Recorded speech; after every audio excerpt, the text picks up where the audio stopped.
शौहर तिहाड़ में है और बेगम पाकिस्तान से राहुल गांधी को पत्र लिखती हैं। कहती हैं कि जम्मू कश्मीर में शांति कायम करने में अगर कोई सबसे बड़ी भूमिका निभा सकता है तो वो कोई और नहीं, उनके पति यासीन मलिक है। मुशाल हुसैन मलिक अपने पत्र में राहुल गांधी से यह भी कहती हैं कि वो संसद में यासीन मलिक के मुद्दे को उठाएं। तो क्या अब देश की सबसे बड़ी पंचायत में विपक्ष के नेता राहुल गांधी एक आतंकी की पैरवी करते हुए नजर आने वाले हैं?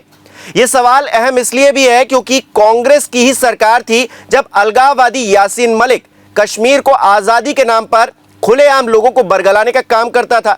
उसे सरकारी सुरक्षा मिल रखी थी और 2006 में तत्कालीन प्रधानमंत्री मनमोहन सिंह के साथ यासीन मलिक की तस्वीर को कौन भूल सकता है।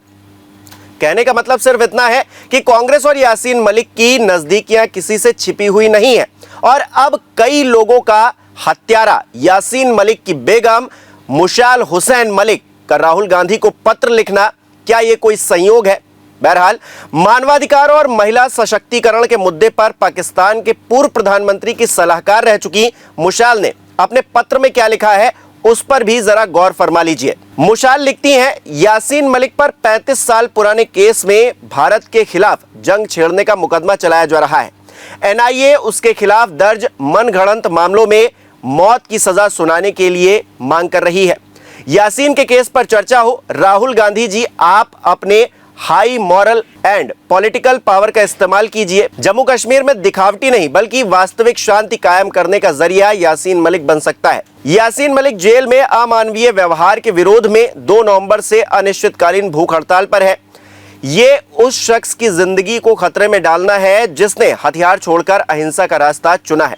केंद्र की बीजेपी सरकार 2019 से मलिक को सभी अकल्पनीय तरीकों से प्रताड़ित कर रही है।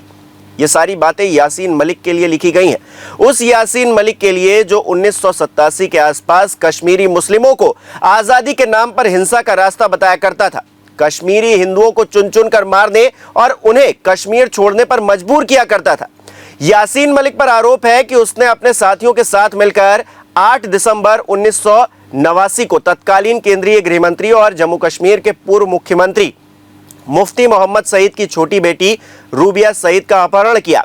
ये वही यासीन मलिक है जिसे अगस्त 1990 में हिंसा फैलाने के तमाम मामलों में पकड़ा गया। 1994 में जेल से बाहर आने के बाद इसी यासीन ने अपने चेहरे पर एक और मुखौटा लगाते हुए बिना बंदूक उठाए कश्मीर को आजादी दिलाने का ढोंग रचा। अक्टूबर 1999 में जब यासीन को पुलिस ने राष्ट्र विरोधी गतिविधियों के तहत जन सुरक्षा अधिनियम में बंदी बनाया, उससे पहले भी वो कई बार जेल में रहा। 26 मार्च 2002 को यासीन को हवाला से जुड़े एक मामले में पोटा के तहत गिरफ्तार किया गया। तो ये इतिहास है यासीन मलिक का, जिसे उसकी पाकिस्तान वाली बेगम ने पत्र में नहीं बताया है।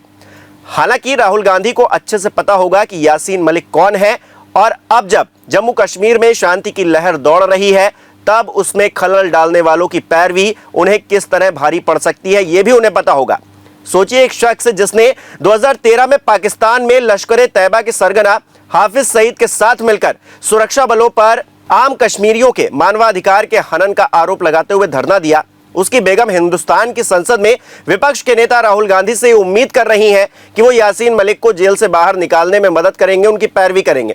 मुझे पूरी उम्मीद है कि राहुल गांधी इस चिट्ठी को देश हित में कूड़ेदान में फेंक देंगे और उसकी एक तस्वीर ट्वीट कर मुशाल हुसैन मलिक को सीधा जवाब देंगे कि आतंकवादी और आतंकवाद के सपोर्टरों की एक ही जगह है और वो है जेल। संसद में सिर्फ देश हित की बात होगी, न कि समाज में जहर घोलने वालों की वकालत करने वालों की। आपको क्या लगता है, राहुल गांधी क्या कदम उठाने वाले हैं इस चिट्ठी के बाद? हमें कमेंट करके जरूर बताइए।